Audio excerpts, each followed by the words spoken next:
Great business leaders know how to make everyone feel like it's checkers because of how simple they keep it. But business is a game of chess. Everything's strategic. Everything's intentional. Every play lines up the next play. And we have to start thinking like this if we want to grow, if we want to win, and if we want to become financially free.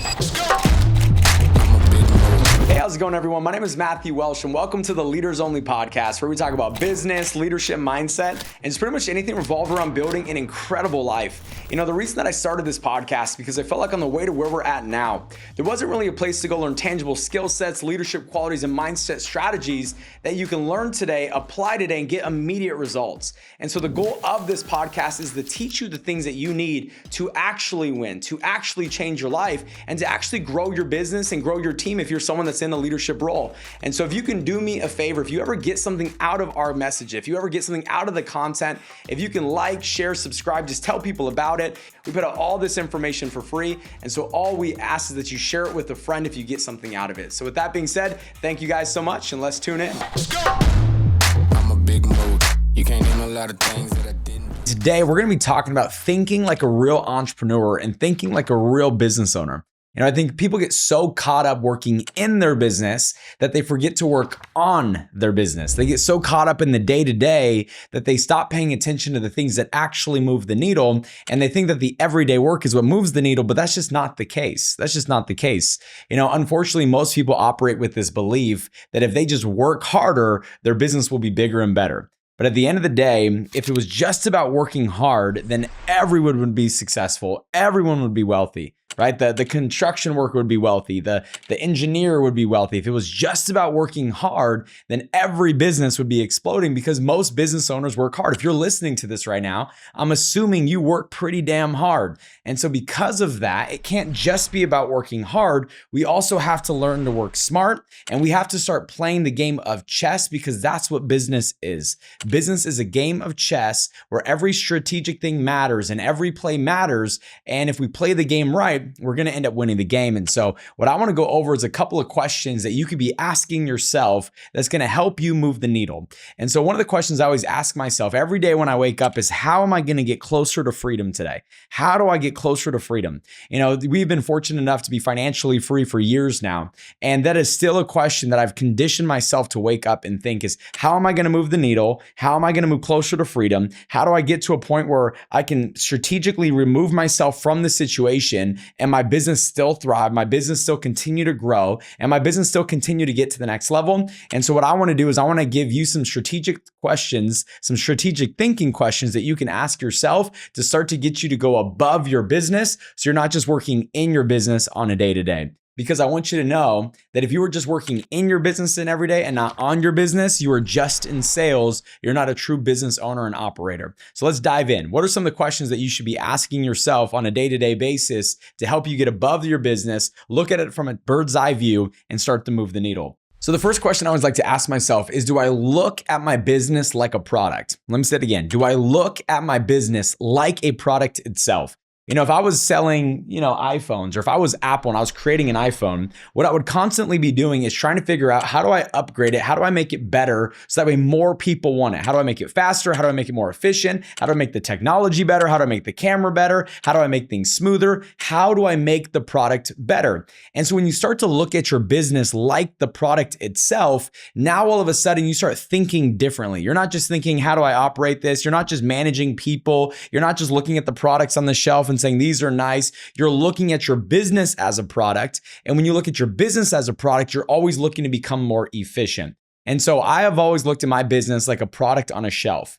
And what do I need to do to make the product that's on the shelf the most valuable? So if people walked into my store, they want to buy the business. They want to buy the business. And so we have to think that way. And my business is a product, and every single day I got to wake up and think, how do I improve the product so that way more people want to buy it? The second question that I'd be asking yourself is, how good am I at finding talent?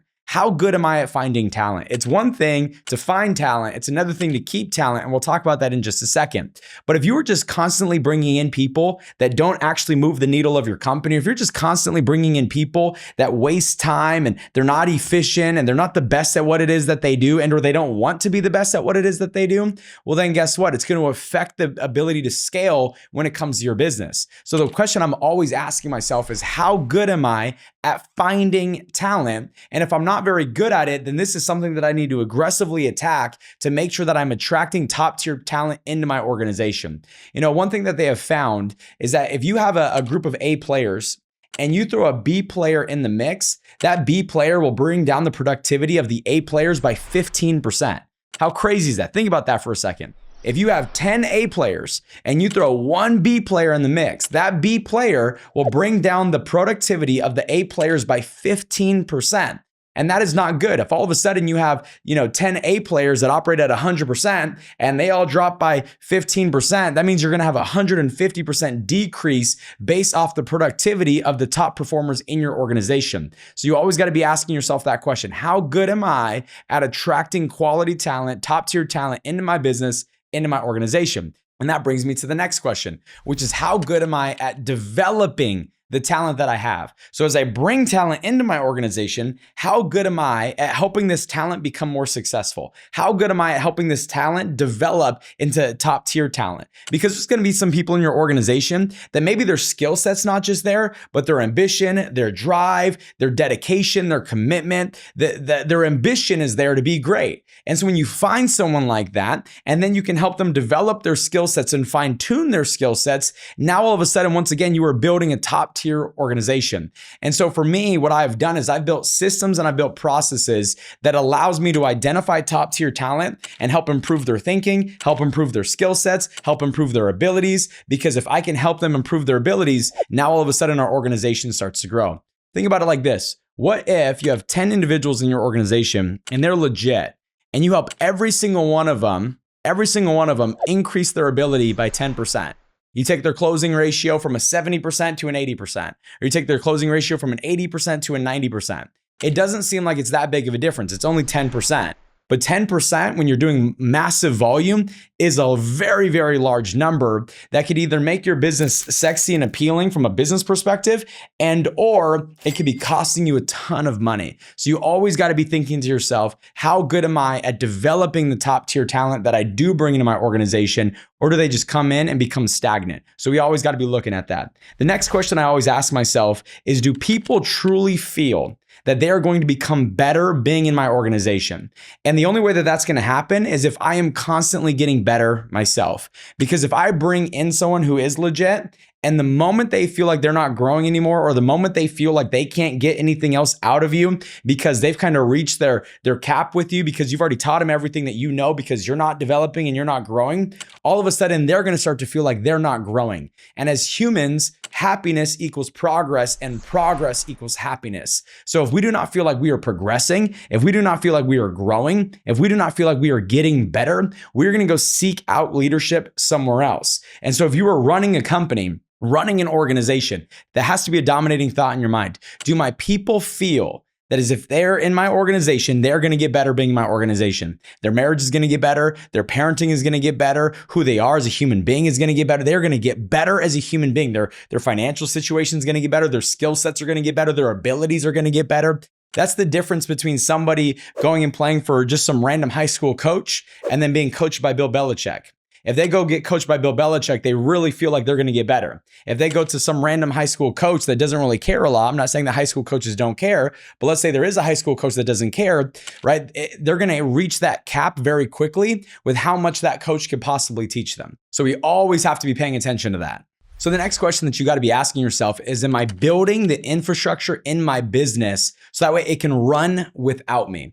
right? If I was going to buy a company, if I was going to buy a coffee shop, the one thing that I'm going to be paying attention to is if I bought this coffee shop and I remove the leader out of the mix, how well does that coffee shop run without the operator? How well does that coffee shop run without the business owner? Does it have predictable income? Does it have predictable revenue? Because of the fact that the infrastructure is there, the SOPs are there, the systems are there, the processes are there, the right employees and staff are there for me to be able to come in, buy the coffee shop, walk away, and have it still run with success. So as an entrepreneur and as a business owner, we have to be thinking that way. Am I working towards building an infrastructure that allows my company to run regardless of whether or not I'm there? Do I have the right staff in place? Do I have the right people in leadership roles? Do the people that I have in leadership roles, do they understand what they are doing? Do they have the right skill sets? Do they have the right abilities? Do they know how to lead people? Do they know how to operate the machinery? Do they know how to operate the systems in the business? Do they know why those systems are happening? Do they understand the strategy? Do they understand not just what to do,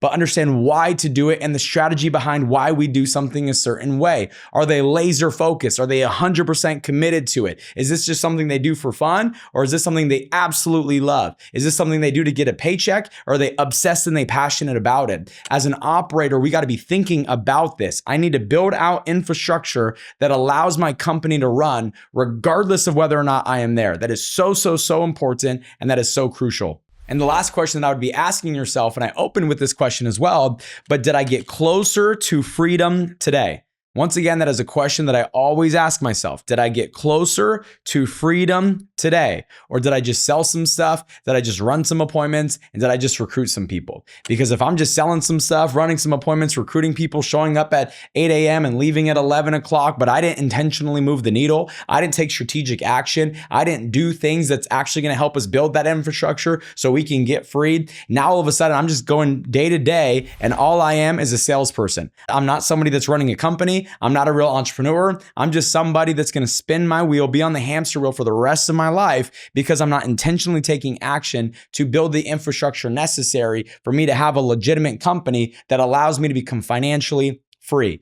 So as an entrepreneur, as a business owner, we got to be thinking to ourselves, did I move the needle? Did the actions that I take today, did it get me closer to freedom? Did it help me get closer to success? Did it help me get closer to a point where I can walk away and I can stop but my cash flow doesn't? Did I build that out? And if the answer to that question is yes, then great job. If the answer to that question is no, then we need to have a paradigm shift in our behavior. We need to have a paradigm shift in our operating system. And we need to have a paradigm shift when it comes to how we run a company and how we run a business and how we run a team. So I want you asking yourself every day moving forward, yesterday, did I move the needle and get us closer to freedom? Or did I just sell some things? Yesterday, did I move the needle and get us closer to freedom? Or did I just recruit some people and run some appointments? That's not enough. That won't get you to freedom. Once again, business is chess. It's not checkers. Great business leaders know how to make everyone feel like it's checkers because of how simple they keep it. But business is a game of chess. Everything's strategic. Everything's intentional. Every play lines up the next play.